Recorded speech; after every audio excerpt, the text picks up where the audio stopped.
Good morning, everyone. My name's Ralph Oakes, and I'm a client manager here at Sutton Winton. Firstly, thank you very much for joining us today for our second episode in our three-part mini-series called Evolution of the Workplace. If you missed last week, we were joined by Mark Skelton of Cancom and James Webster of Hiscox. They looked at everything to do with IT transformation and the increased cyber exposure linked with remote working. We've had some brilliant feedback on the episode, so if you did miss it, please go to our website to check out the recording. This week, we're looking at employee home workers, and then our final episode, we're joined by David Watts, the MD of Design by CCD. He'll be giving top tips on how to make the most out of your office space, given new government restrictions. We're also joined by Dan Soames, an employment specialist lawyer. In today's episode, as I said, we're looking at home workers. So I want to start by asking you all a quick question. What is your company's greatest asset? If the answer is your employees, then you're in the right place.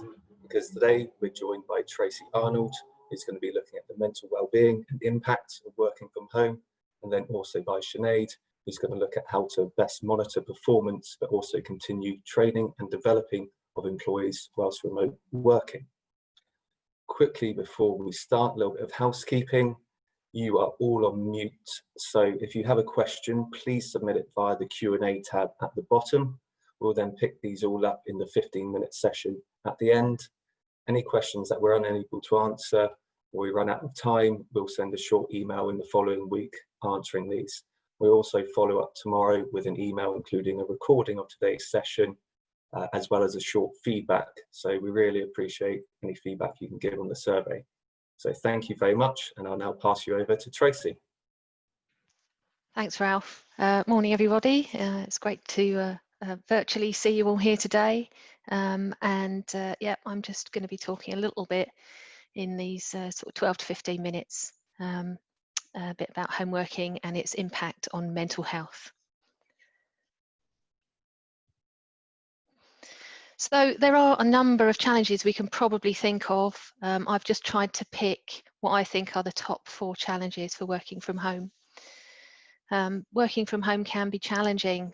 Some people just take to it. For others, it can take time.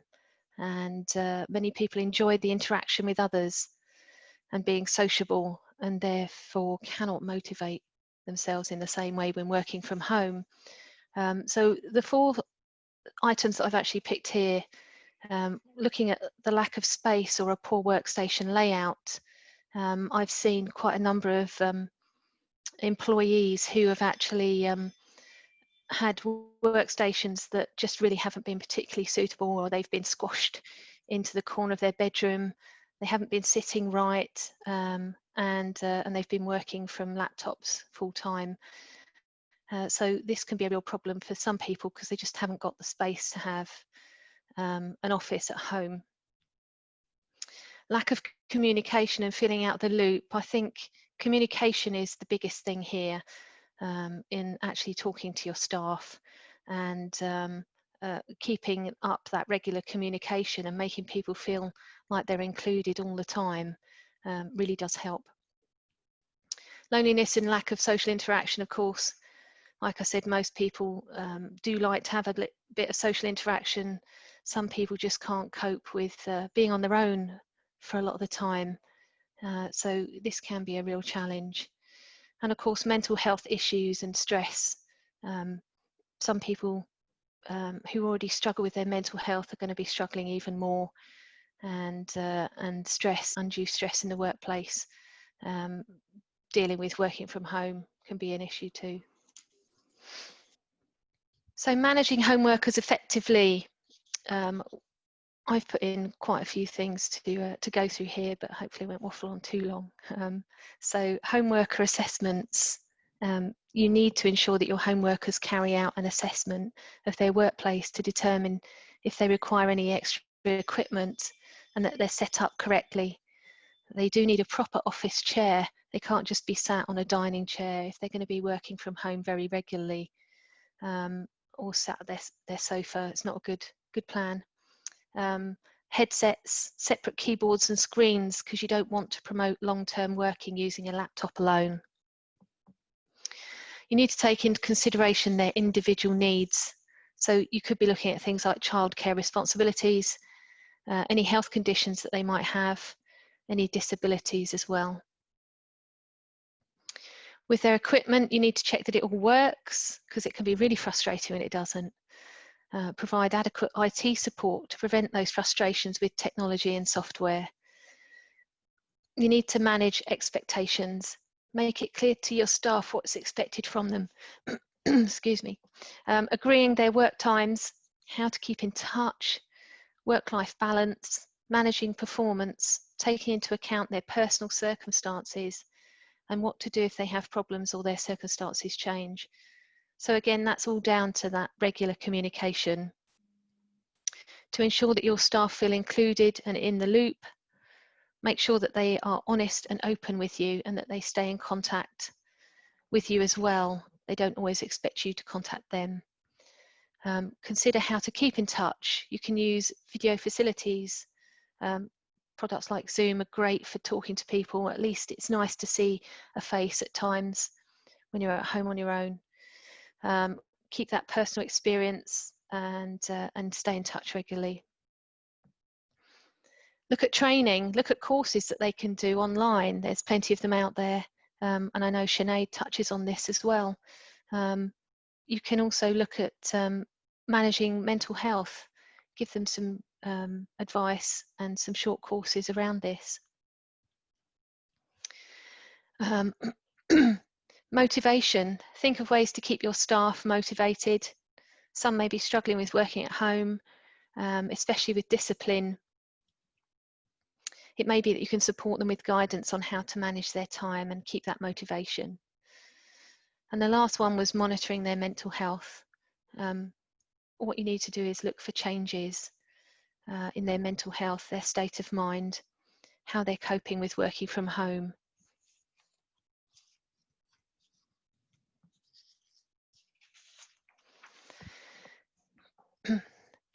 So some of you might actually wonder what is mental health, because we don't all have the same knowledge. So mental health includes our emotional, psychological and social well-being. So it does affect the way we think, feel and act on a daily basis. And I've picked that stress, anxiety and depression out because they are the most common. And the statistic there, it's just 1 in 4 people in the UK are affected by some sort of mental health condition, problem or illness. So the common signs and symptoms, what we're looking for people's changes in mental health, they could become angry, frustrated and short-tempered, continuous low mood or self-esteem, and start to become really quite negative about everything. They could mention that they're suffering from headaches or feeling a bit queasy or dizzy. They might start having difficulty making decisions and not doing well at work. So where you might have an employee who's generally really quite a good worker and all of a sudden they start to suffer, then it might be that they're just struggling with their own mental health. They could become anxious and start getting upset at really small things. And all these signs go together to make you think, okay, there's something not quite right here with my employee.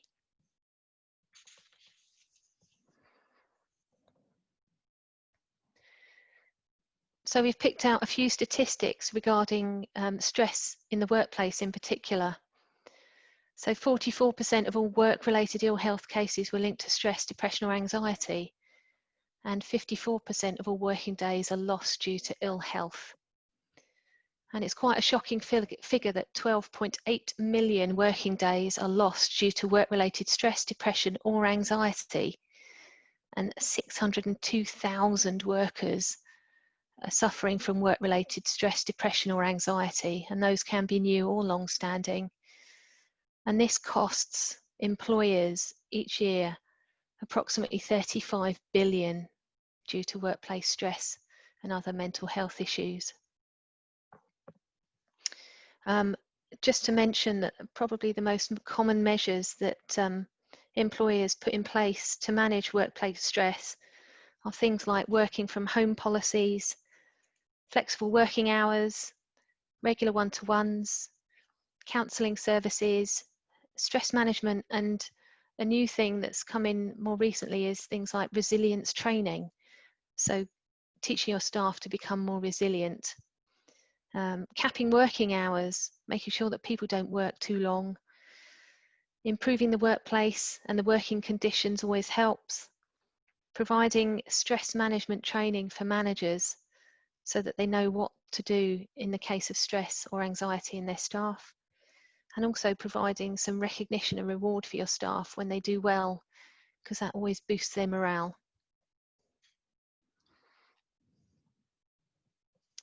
So finally, just some top tips to improve mental health whilst working from home.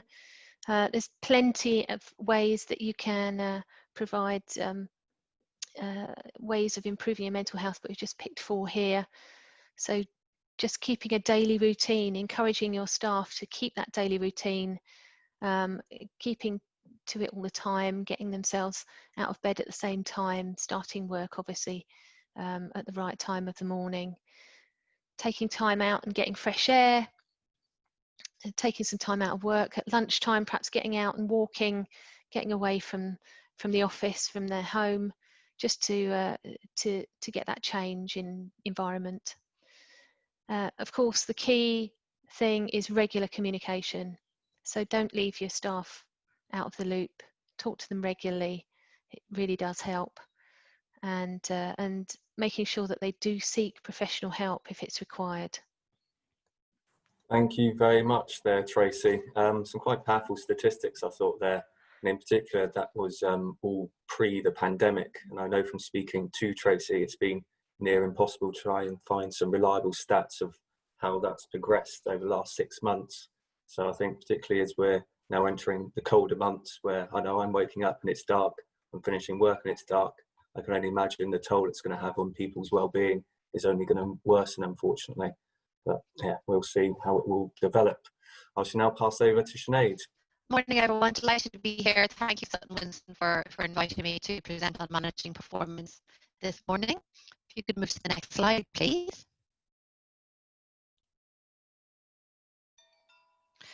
And very important in these constantly changing times about supporting your team and keeping up the morale. And it's a bit of a balancing act.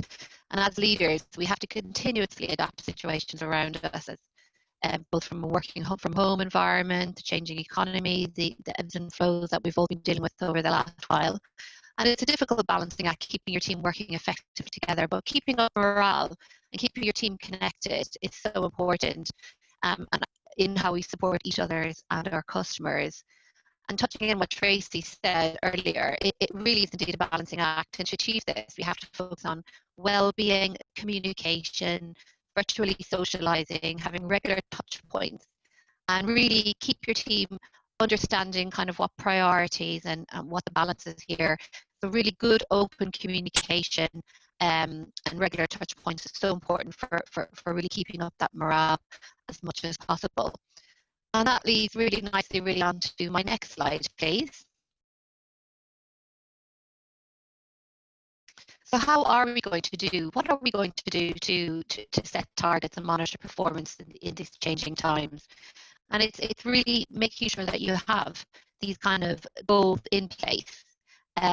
You will need to agree how work performance is going to be supervised and measured while your team is working remotely. It's very important that you kind of set that in practice and in play, and also make sure you set out clear expectations that allow you to ensure performance levels are not impacted. So it's again having that good open communication, sometimes having those difficult conversations which are not nice to have, but are really important, so everybody knows what page they're on and there's no surprises at either quarterly review, mid-year or end of year review. If you could move on to the next slide, please. So how are we going to sustain this performance? How are we going to sustain the performance that we need as an organization and the performance that we expect from our employees? So there's kind of 4 key areas really that you need to focus on, and that's having, number 1, open and honest conversations. So it's about making sure that you understand your employees' individual circumstances. Tell them how they are actually performing. Ask what else do they need to actually do their job. So it's about having those good, clear, open and honest conversations on a regular basis so there's no surprises. Where performance has derailed, again, honest conversations will get them back on track. Asking them what is going well for you, what's not, what do you need support with, what else can we do to get you back on track. So just keep those good, clear, open and regular conversations. Also, company strategy. We can't take our eye off the ball while we're all here. So it's important that we remain focused on achieving this within the challenges of our current working environments. Whatever your team is doing, it needs to be focused on and aligned to supporting your business area's performance. So it's always bringing that back to the basics. The strategy is still in place, but how we achieve it is changing. So it's important in these regular performance conversations that we do touch back to why we're here. What are the strategies? What's being cascaded down and how that reflects in your teams and your individual performance goals. Regular check-ins, absolutely crucial in these changing working environments. Think about maintaining regular check-ins with each other, with each of your team. It's more important now than ever. We're all working more remotely. We all have a changing landscape. So these regular check-ins are absolutely crucial. It's not just operational focus, but also on the individual and operational matters. Some will thrive in a working from home environment, but others may really struggle. So these regular check-ins are really important. You need to understand the challenges each of them face in order to support them effectively. And this means asking questions and listening actively to their responses. Another thing would be having frequent check-ins on a regular basis, far more if you're more than when you're in the office together. And also taking into account physical, mental, emotional, as well as performance. Take an interest in the person as a whole in your regular check-ins. It's also important to keep a record of these, especially as you'll be reviewing progress against the goals. So if you're having these regular check-ins, make some notes, keep copies of them, share them with the individual, because these are very important when it comes to performance review times. Finally, setting goals. Where the goals are in place, discuss with the team members their priorities. Do these need to be reviewed in light of the current circumstances? Are they realistic? Are they achievable? If there's no goals agreed, focus on what is achievable over the next few months for this quarter based on your realistic and aligned to your business areas. So kind of 4 key points to try and focus on when you're sustaining this performance environment. Moving on to the next slide, please. So what would my top tips be in this changing landscape? It would be having frequent, candid and consistent communication. It's so important to keep everybody in the loop. You have to manage performance appropriately, adjust your expectations around productivity and manage these. Have the conversations with understanding and also with empathy by asking, what can we do to support your productivity, or where can we get you back on track? Take a balanced approach to well-being and performance as well. They're not mutually exclusive, but very much interlinked. Make sure health and safety is at the top of the agenda at all times, as Tracy alluded to earlier in the presentation. Health and well-being is everybody's responsibility. Also, acknowledge the water cooler gap, all those in-the-moment meetings in work kitchen, at the drinks machine, in the lift, and all the little catch-ups of what's going on in people's lives outside of work, which we're all missing at the moment. These things help grow and maintain our relationships with our co-workers. And are all these. But what can you do with your team to mitigate this? And then on to the next slide, please. So I'm just going to give you 1 minute to read this really important quote. So Laura Haycock, a senior psychologist, this came up on LinkedIn research in June in terms of our response to the COVID pandemic. So regular ongoing conversations with staff to address questions about their performance, motivation and development will critically impact how successfully your people navigate the challenges they face. So it's really important to be caring and courageous in these changing times. Next slide, please.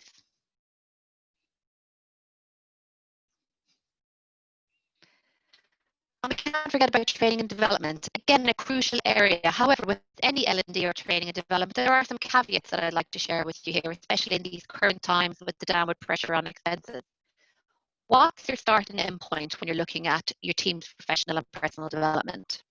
Don't do development for development's sake, but with a purpose. If you're investing in people, the business needs to understand why you are doing it. Factor in these costs and also the return on investment, especially in these current times. I've pulled together some suggestions on the slide, and these are potentially very inexpensive or sometimes free development opportunities that are available in the market at present. We also have the Learning at Work Week, which is kicking off next Monday, and there's loads of information on the website findcourses.co.uk where you can sign up and take part in some excellent virtual online training. So as a line manager, I would encourage you to take a look at all these expensive and some free L&D activities that may be available that could complement the L&D offerings that you have within your organisation. And we are going to share these links with you at the end of this presentation, so you have them to hand. And that was it from me. Back to you, Ralph. Brilliant. Thank you very much, Sinead. So we've had a couple of questions come in. I'm actually going to sort of start with one for myself. So we see quite often in the workplace, there's such a stress on health and safety and risk management, particularly around physical things. So doing your manual handling training, fire safety and things like this. Do you foresee sort of companies it's becoming a sort of a legal obligation to sort of have mental health and wellbeing training, being that part of like an induction of new employees? Is that something you can answer, Tracy? Are you seeing a shift? Well, providing adequate training in the workplace is actually already a legal requirement. So I think definitely mental health is becoming way more top of the agenda nowadays, and lots of workplaces are providing more mental health training, awareness, having mental health champions, and an actual mental health policies or a health and well-being policy, which actually states more companies' commitment to mental health in the workplace. So yeah, it's definitely something I think all companies should be thinking about, training their staff in mental health, at least awareness for all staff at base level. Is there sort of an industry standard, or where can businesses go to find sort of resources on how to sort of start this template of mental health awareness and well-being? Well, there are a number of providers out there that mental health first aid and First sort of England, they've got a website, and we ourselves do actually provide training. We can do half day, 1 day and 2 day courses, but there's actually amazingly quite a lot of resources out there to start the ball rolling. Brilliant. Got one come in for yourself, Sinead. It's all about, do you have any specific worries about performance management at the moment? Is it going to get more challenging with potentially another 6 months of remote working? Yes, I think it is. I think it's going to rest very firmly on the shoulders of line managers. It's a difficult thing to balance, I think, with everybody working from home in addition to trying to manage your own workload. So I think my key tip would be communication. You can't over communicate. It's about making sure everybody's on the same page and knows what their goals and key achievements are and targets for the period that we're working in, and getting that balance right. Every individual works differently. Some are quite independent and you can leave them to it, and others need a lot more support and check-ins from their line manager. But it's about just having those open and honest conversations with the individuals to say, well, what works for you? Should we do this once a week? Should we do this twice a week? But also, I think as line managers and directors, it's also watching out for your own well-being and workload, and make sure that you're in turn getting the support that you need. I guess it might sort of leads on to the next question of, as you said, each employer might have a different requirement. Like, how do you monitor maybe not accidentally micromanaging certain employees and that sort of element of it? Do you think line managers would have that concern? Sorry, Ralph, you cut out there. Could you just repeat Oh, that one? I was going to say, would line managers worry about sort of micromanaging or over managing employees if they're constantly in communication?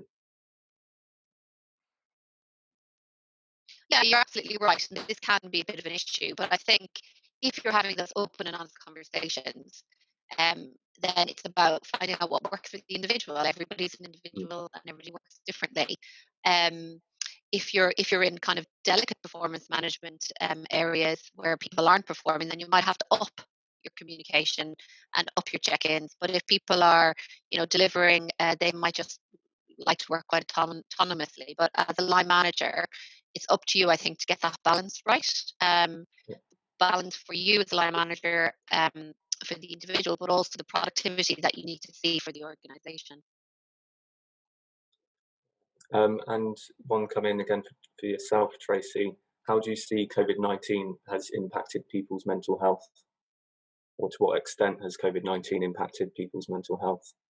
So it's definitely affected people's mental health, and I've done a bit of research online just to find out a little bit more information about some of the what people have looked at. And I noticed that Mind have carried out a survey back in June, and their results showed that 60% of adults and 68% of young people have said that their mental health has got worse during lockdown, which I suppose, in some ways is not surprising. And even people without previous experience of mental health problems are now reporting that they are beginning to experience poor mental health, especially during lockdown, and have seen their mental health and well-being decline. So it's definitely had an effect on people's mental health, whether they're already suffering from some sort of illness or issues, and those that haven't. And I think even personally, I can say that I was like, well, what's the problem? I already work from home anyway; it'll be fine. But yeah, I think even I can say myself that it has had an effect on my mental health. Probably not to the extent of some people's, but definitely I've sat in my office sometimes overthinking situations, and because I've just had way too much time on my hands. So Yeah, yeah, definitely it's a it's big had an challenge. impact. Yeah. And in circumstances where employees may not feel necessarily comfortable speaking to their line manager about this, is there any sort of resources line managers can point employees to, or like third parties they can speak to? Definitely, there's something that in mental health sort of circles that they call signposting, and this is what managers can be doing, is signposting their staff in the direction of support if they can't offer it, which I'm sure a lot of managers would not be comfortable with. So um, they do recommend that they really should see their GP. But of course, at this time, trying to see your doctor can be a real challenge. So there are lots of websites and charities out there, and a lot of the mental health charity websites actually have um, uh, uh, an emergency button as well, which they can press, and it gives them the information. So, for example, Mind is probably the top mental health charity. You've got Anxiety UK, Calm, which is known as Campaign Against Living Miserably, and that's specifically for men between the ages of 15 and 35. You've got things like No Panic, Sane, and of course the Samaritans. Everyone is very familiar with the Samaritans, and they're still out there doing a really good job of providing support. Would you have any tips? Say you are a line manager and you're concerned about one of your employees, but they haven't actually raised it with you, but you're worried about their mental well-being. What would be the best situation for them to sort of start a conversation with them, or how do they go about it? It is a difficult conversation to have, but I think the best way is to always ask open questions. So not just ask questions that's going to give a yes or no answer. You've got to ask those open questions and try and delve a little bit deeper. And if they say they're fine, then don't just accept it. Just say, are you really? Are you sure? Just ask that question again. But of course, you don't want to keep on and on at them, because that could cause a problem in itself. But yeah, definitely just think about, if you're going to have that difficult conversation, think about it beforehand. Be prepared. And is it worth keeping a log of these conversations? So say something negative does happen down the line, so an employer can demonstrate that you are trying to promote mental health and you are doing your best as a line manager to look after your employees. I think it's always good to just keep a note of where you are with your employees, and make sure that you stay on top of these situations. And then I was thinking more in terms of saving employee performance, Sinead. If you are seeing sort of a downturn, do you think businesses should be giving a little bit more slack towards employees and seeing what's going on, or keep a sort of, no, this is your target, you need to achieve it mentality? I think it's a bit of both, really, Ralph. I think there needs to be a bit of realism as well. I mean, we all have the goals that we were probably all set in January may look significantly different to what they are now, or they may not. So it's about, I think, a lot of responsibility falls on the line manager to make sure that everybody's on the same page about what they're trying to achieve. And if the goals look unrealistic, or it's a massively changing landscape, it's about sitting down and renegotiating what those goals look like. So there's absolutely no surprises at year end. So again, good, open, honest, regular conversations is the best way in which to deal with a changing landscape. So thank you very much all for joining. As we mentioned, we'll send around a recording of today's webinar, and that will also follow up with a short survey. We really appreciate your feedback, so please do take the time to complete it. And yeah, don't forget to sign up for next week's registration. Thanks very much, everyone. Bye.